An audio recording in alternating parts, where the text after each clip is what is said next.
या पवित्र कुळात पवित्र महाराष्ट्राच्या मातीमध्ये आम्ही तुम्ही जन्म घेतलाय ना, त्या मातीमध्ये चमत्कारी संत होऊन गेलेत बरं का, अधिकारी संत होऊन गेले, वैराग्यनिष्ठ संत होऊन गेलेले.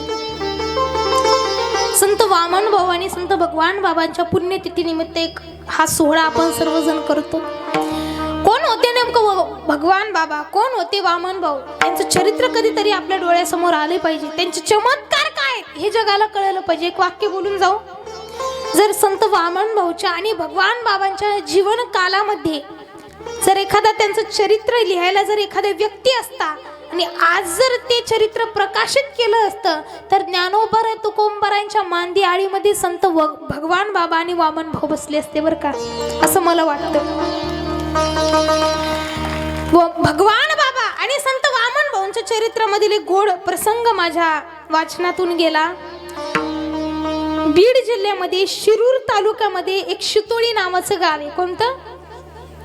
तर त्या गावामध्ये भाऊंचं नेहमी जाणं येणं असायचं. संत वामन भाऊ यांचं नेहमी जाणं येणं असायचं. कारण भाऊंचं ते प्रेमाचं गाव. प्रत्येक सिद्ध पुरुषाचे, प्रत्येक साधू संताचे, संन्यासाचे, महाराजांचे एक तरी प्रेमाचं गाव ठरलेलं असतं की ज्या गावात आम्ही वर्षातून एकदा का होईना जातो. प्रेमाचे गाव असतात असे काही. तसं भाऊंचं शितोळी नावाचं जे गाव होतं ते कसं होतं? प्रेमाचं गाव. भजन म्हटले की भाऊ त्या गावात जायचे गडावरून. भाऊंचं जाणं येणं त्या गावी असायचं.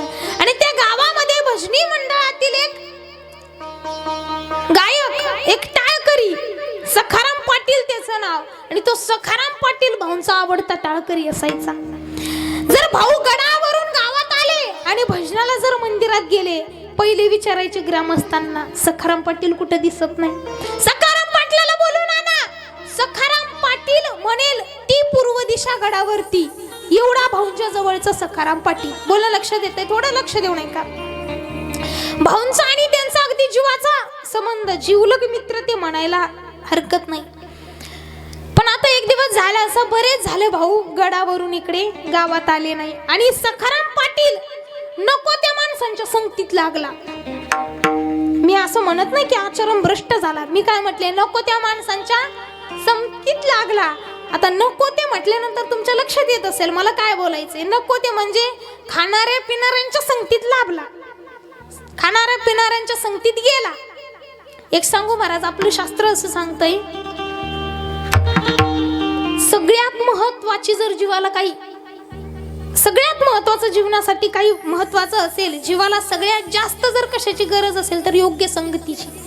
तुम्ही स्वतः खात नाहीत, तुम्ही स्वतः पेत नाहीत, तुम्ही एवढे चांगले आहात की तुम्ही तंबाखू सुद्धा खात नाहीत, तुम्ही एवढे चांगले आहात तुम्ही सुपारी खात नाही, एवढे चांगले की तुम्ही सोप खात नाहीत, परंतु जे खाताय त्याच्या बैठकीत जरी तुमचं उठणं बटणं असेल, 10 दिवस तुमचं सज्जनपद टिकेल, 20 दिवस टिकेल, 1 महिना टिकेल, 1 वर्षभर टिकेल. वर्षानंतर म्हणताना काय ही माळ घालून पश्चाताप केला, काढा ही माळ.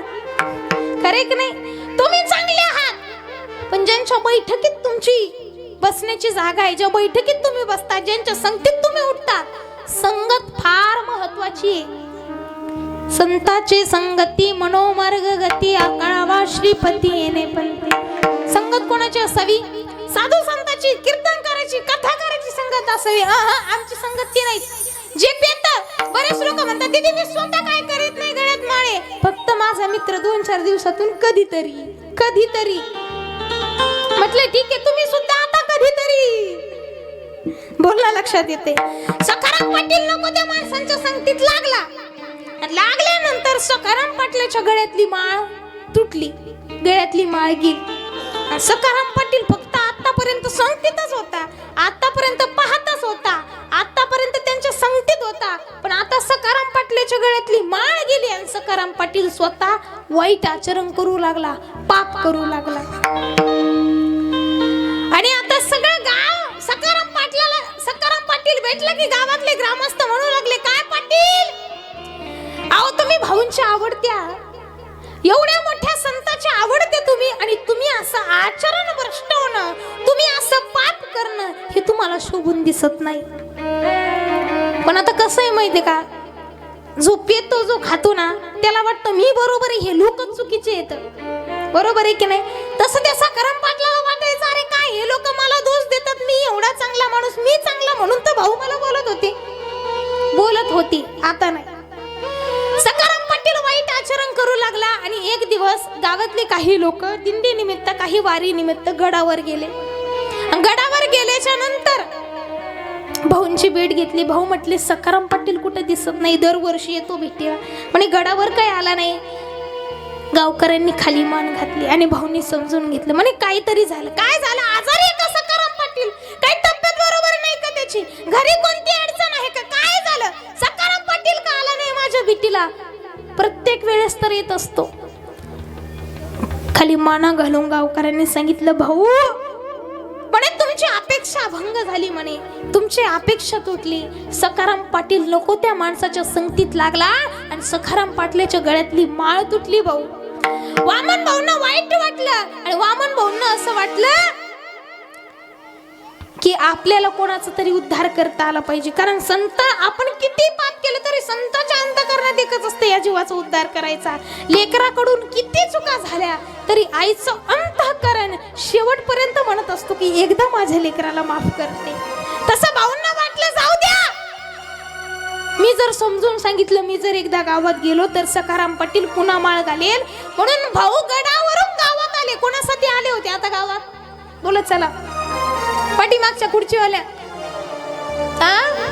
कोणासाठी भाऊ आले होते गावात? सखाराम पाटलासाठी. आणि ज्याच्यासाठी गावात आले, सखाराम पाटलाला कळलं की सगळ्या गावाला गोळा करून भाऊ गावात आले. त्याला माहित होतं भाऊंना मी पितोय, मी खातोय, मी वाईट आचरण करतोय हे कळलंय, आणि जर भाऊ गावात आले तर मला कदाचित मारतील भाऊ, म्हणून घर सोडून पळून गेले सखाराम पाटील. इकडे भाऊ आले, मंदिरावर बसले, ज्याला आपण पारावर बसतो असं सुद्धा म्हणतात.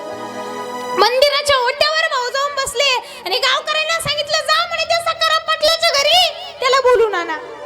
गावातले सखाराम पाटलाच्या घरी गेले आणि घरी गेल्याच्या नंतर दरवाजा वाजवला.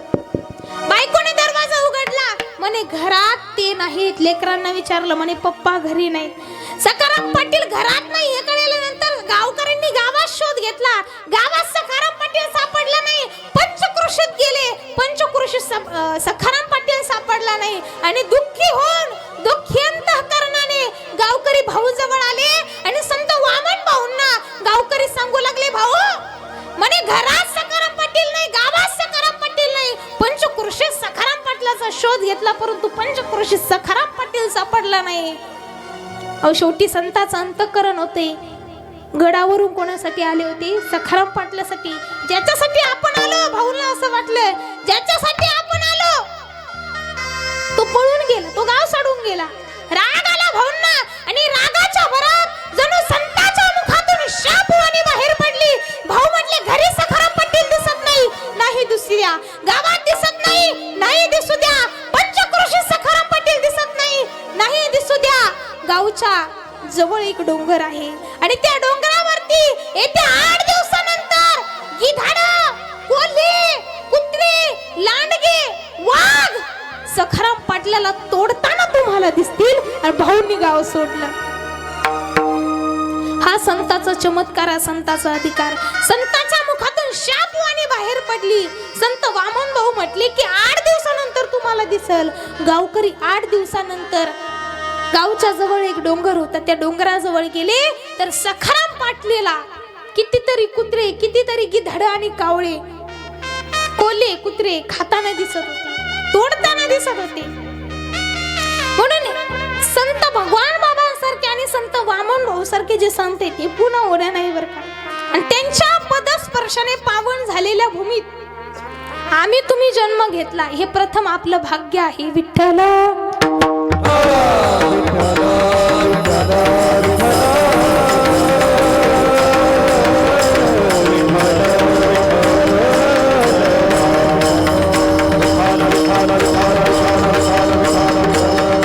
नवे नवे ही जी भूमी, ही संताची भूमी, ही युवराजांची भूमी, ही राजाची भूमी.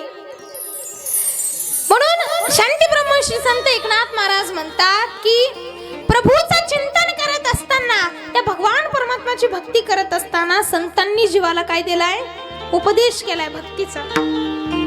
परंतु या ठिकाणी अभंगाचं चिंतन करत असताना एक प्रश्न आमच्या साधकांच्या डोळ्यासमोर उभा राहतो. तो म्हणजे असा की भक्तीचा उपदेश करत असताना संतांनी जीवालाच उपदेश का केला, पशु पक्ष्यांना उपदेश का नाही केला? इकडे लक्ष द्या. संतांनी जीवालाच उपदेश का केला, विठ्ठल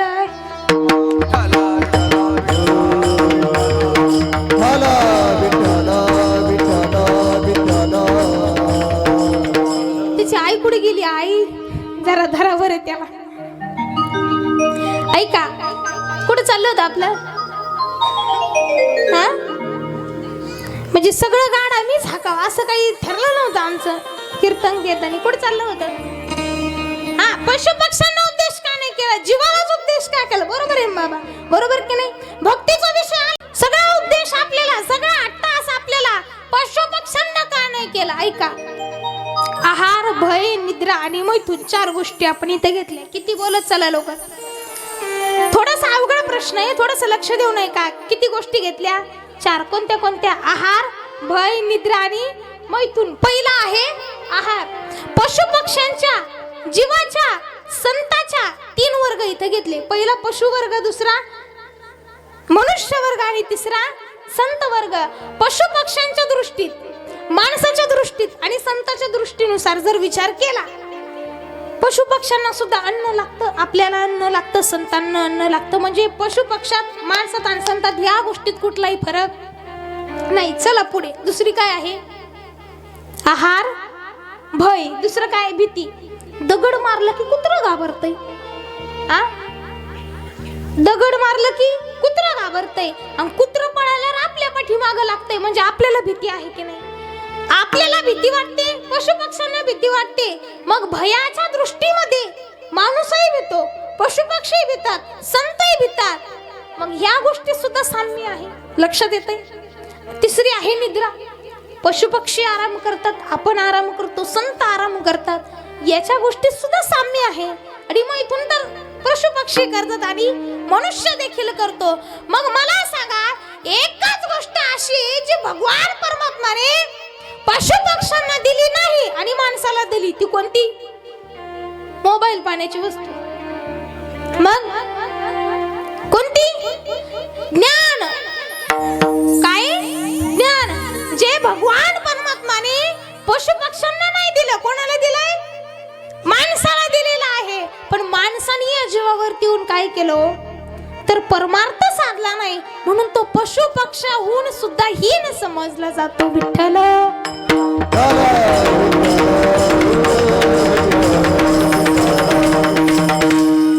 पशु पक्ष्यांना भक्तीचा उपदेश याच्यासाठी नाही केला, पशु पक्ष्यांना ज्ञान याच्यासाठी नाही दिलं गेलं वाल्मिक महाराज की पशु पक्ष्यांना ज्ञान देऊन सुद्धा त्या ज्ञानाची ते किंमत करत नाहीत, ते ज्ञान त्यांना कळत नाही. बरोबर की नाही?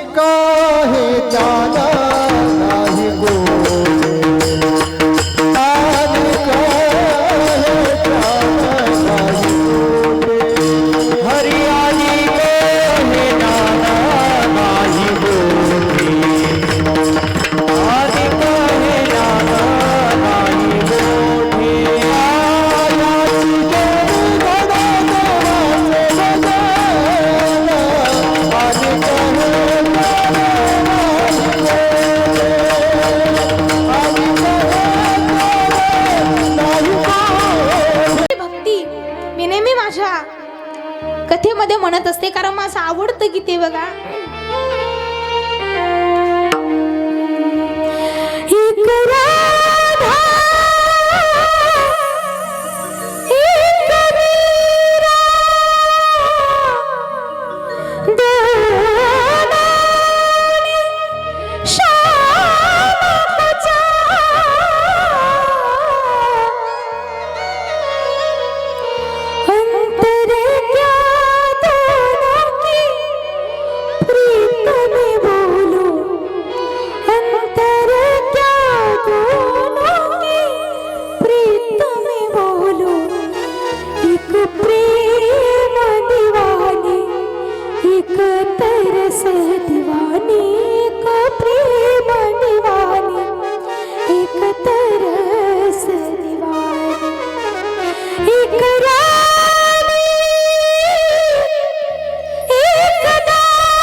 भक्ती अशी करावी जशी संत मीराबाईंनी केली.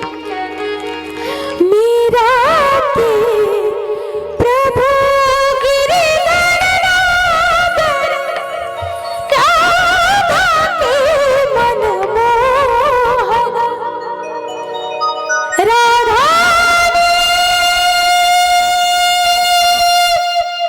श्रृंगार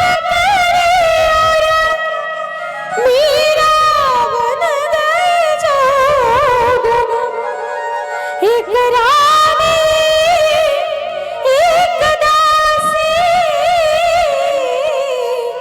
दो नारी प्रभु प्रेम की प्यासी अंतर क्या दोनों की प्रीत में बोलो एक प्रेम दीवानी एक तरस दीवानी एक प्रेम दीवानी एक तरस दीवानी. अशी भक्ती माणसाने, जी भक्ती मीराबाईंनी केली, जी भक्ती बहिणाबाईंनी केली, जी भक्ती संत जनाबाईंनी केली, अशी भक्ती माणसाने केली पाहिजे.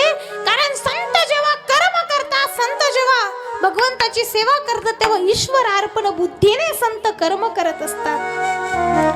आणि ज्यांचा अभंग मी सेवेकरता श्रोतेव निवडलेला आहे ते शांती ब्रह्मश्री संत एकनाथ महाराज या अभंगातून प्रथम भक्ताला, प्रथम माणसाला उपदेश हाच करतात की बाबा रे, तू या मनुष्य जन्मात आलास ना, चिंतन कर, पण कसं कर, अभंगाच्या प्रथम चरणात.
कलियुग कसे.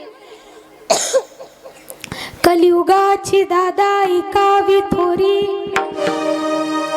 कलियुगाची दादाई कावी थोरी, पुत्र तो होईल पित्याचा वैरी, व्रतारा सोडोनी घरोघरी फिरतील नारी, व्रतारा सोडोनी घरोघरी फिरतील नारी, ऐसा माझा शकुन दादा ऐकावा निर्धार. शकुन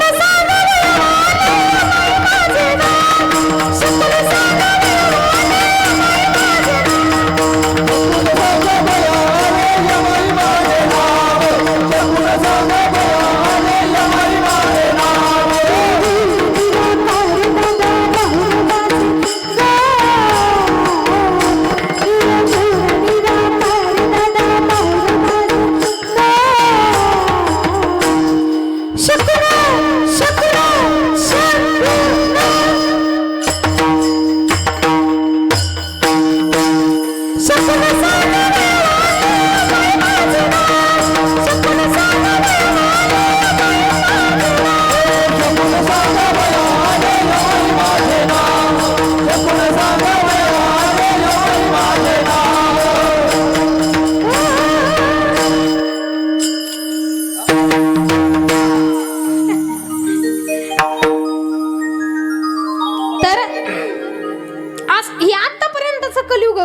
तो होईल पित्याचा वैरी. ते तर आपण आता पण बघतो.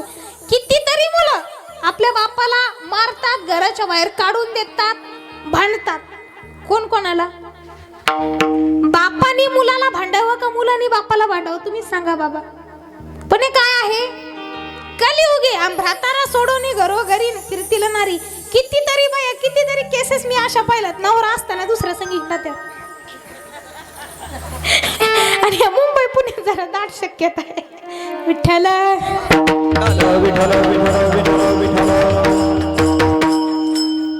चला त्या विषयाकडे थोडं दुर्लक्ष करू. तिकडे आपल्याला काही जायचं नाही. हे आतापर्यंतचं कलियुग, पण इथून पुढं कसं कलियुग येईल ऐका बरं का. पृथ्वीवरी दादा एक विपरीत घडेल. पृथ्वीवरी दादा एक विपरीत घडेल. बहीण भाऊ दोघा जणांचा विवाह लागेल. 5 वर्षाची कन्या भ्रतारा मागेल. 5 वर्षाची कन्या. भ्रतारा म्हणजे नवरा बरं का. 5 वर्षाची